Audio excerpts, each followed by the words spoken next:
Hey, this is Ryan with TrendLizard.com. One of the perks that we offer our professional level subscribers is you can send me 3 tickers, ETFs, or whatever it is that you want me to analyze each month, and we break it down every which direction using Elliott Wave to show you if it's a good buying opportunity. That's what I'm up to tonight. I'm taking a look at a few tickers for one of our subscribers. Thanks for sending these my way. So we're going to get started with SPYV. It is the Spider's S&P 500 Value ETF. It is very similar to SPY. SPY is shown in red. SPYV is shown in blue. You can see since the inception of SPYV back in 2000, it's more or less tracked step for step. Actually, if you look at the returns, SPY has actually outperformed SPYV by a small amount. But from a wave standpoint, they basically move step for step, as you can see here. Not a big difference. Nevertheless, I'll take a close look at SPYV for you.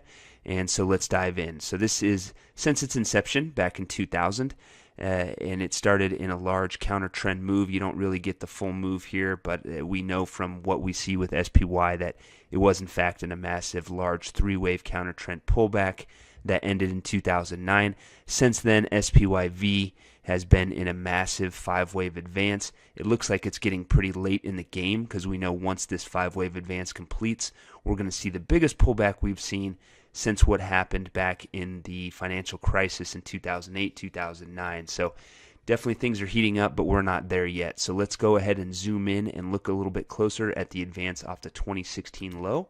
This is it. There's the 2016 low. You can see it's been nice 5-wave advances all the way up. That has changed in 2018. It has embarked on a large 4th wave pullback. So that's the 4th wave of a big 5-wave advance off the 2016 low. It is still in that pullback. It was in a grind just like the overall market basically since April's low up until late September, early October.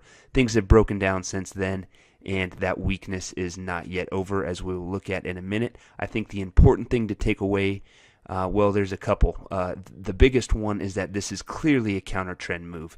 This is not the start of a new downtrend or anything like that. It's a counter trend move, clear as day. It's going to end, and the uptrend will resume. That's the important thing. The other thing to look at, and let's just dive into the shorter term chart here, is that the pullback is not yet over. We know that it's going to take a 3-wave move before it's all said and done. A, B, and C. That's how we label 3-wave counter trend moves with letters. You can see wave A completed at the start of April. Wave B again was that grindy, choppy, ugly, terrible move that lasted all the way into late September.